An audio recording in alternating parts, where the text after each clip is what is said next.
गांव का सच्चा लड़का। बहुत समय पहले की बात है। एक छोटे से गांव में एक लड़का रहता था जिसका नाम अर्जुन था। अर्जुन बहुत ही ईमानदार, सच्चा और मेहनती था। उसके माता पिता ने उसे हमेशा सिखाया था कि सच बोलने वाले को कभी डरने की जरूरत नहीं होती। अर्जुन इन बातों को अपने जीवन में अपनाता था। गांव के बाकी बच्चे कभी कभी शरारतें करते, झूठ बोलते और अपनी गलतियों को छिपाने की कोशिश करते थे, लेकिन अर्जुन हमेशा सच्चाई का साथ देता था। इस कारण से कई बार बच्चे उसे बेवकूफ़ समझते थे और कहते थे, अर्जुन दुनिया में इतने सच्चे मत बनो वरना लोग तुम्हारा फायदा उठाएंगे। लेकिन अर्जुन को उनकी बातें सुनकर भी फर्क नहीं पड़ता था। राजा की घोषणा। एक दिन गांव में खबर फैली कि राजा अपने राज्य में सबसे ईमानदार और सच्चे व्यक्ति की तलाश कर रहा है। राजा ने घोषणा करवाई, जो व्यक्ति सबसे ईमानदार और सत्यवादी होगा उसे हम अपना खास सलाहकार बनाएंगे और इनाम देंगे। यह सुनकर गांव के सभी लोग बहुत उत्साहित हो गए। कई लोग सोचने लगे कि वे राजा के सामने झूठ बोलकर खुद को ईमानदार साबित कर देंगे। गांव के कई लोग इस परीक्षा में भाग लेने के लिए महल की ओर रवाना हुए। अर्जुन के माता पिता ने भी उसे जाने के लिए कहा, बेटा तुम हमेशा सच बोलते हो, तुम जरूर राजा की परीक्षा पास करोगे। अर्जुन को ये सुनकर खुशी हुई और वो भी महल की ओर चल पड़ा।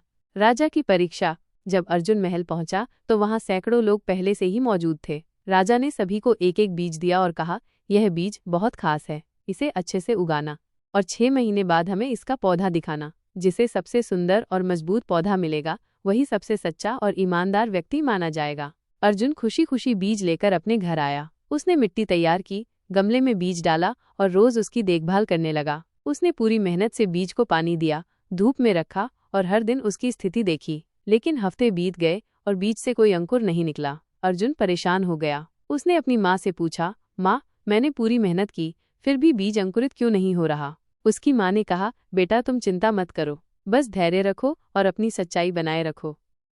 अर्जुन ने माँ की बात मानी और धैर्य से पौधे की देखभाल करता रहा। लेकिन 3 महीने बीत गए और गमला अभी भी खाली था। सच्चाई की परीक्षा।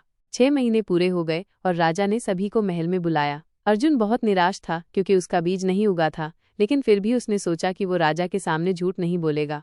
जब अर्जुन महल पहुंचा तो उसने देखा कि सभी लोग बड़े बड़े हरे भरे पौधे लेकर आए थे। कुछ पौधे तो बहुत सुंदर फूलों से भरे हुए थे, कुछ बहुत घने और मजबूत दिख रहे थे। अर्जुन ने खाली गमला देखा और उसे संकोच महसूस हुआ, लेकिन फिर उसने खुद से कहा, मैं झूठ नहीं बोलूंगा, चाहे कुछ भी हो जाए। राजा एक एक करके सभी पौधों को देख रहे थे। जब उन्होंने हरे भरे पौधों को देखा तो वे मुस्कुराए लेकिन कुछ नहीं बोले। फिर जब अर्जुन के पास आए और उसका खाली गमला देखा तो राजा की भौहें तन गईं। राजा ने पूछा, तुम्हारा पौधा कहाँ है।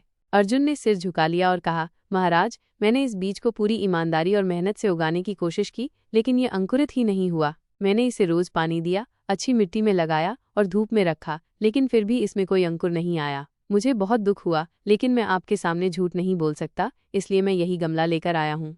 सच्चाई की जीत। अर्जुन की बात सुनकर वहां खड़े सभी लोग हंसने लगे। किसी ने कहा, अरे ये कितना मूर्ख लड़का है, हम सबके पौधे कितने सुंदर हैं और इसका गमला खाली है। लेकिन राजा मुस्कुरा रहे थे। उन्होंने धीरे धीरे सभी को शांत किया और कहा, आज हमें हमारा ईमानदार व्यक्ति मिल गया। सभी लोग हैरान हो गए। किसी ने पूछा, महाराज आप ऐसा क्यों कह रहे हैं।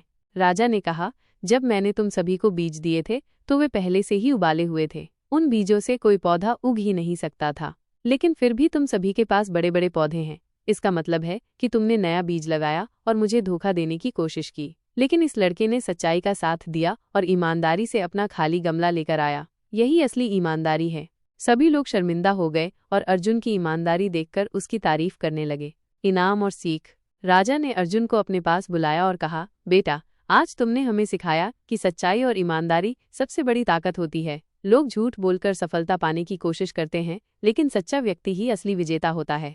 राजा ने अर्जुन को इनाम दिया और अपने राज्य का मुख्य सलाहकार बना दिया। अर्जुन के माता पिता बहुत गर्व महसूस कर रहे थे। जब अर्जुन गांव लौटा तो सभी बच्चे जो उसे बेवकूफ़ कहते थे अब उससे सीख लेने लगे। वे समझ गए कि सच बोलना हमेशा फायदेमंद होता है, चाहे परिस्थिति कितनी भी कठिन क्यों न हो।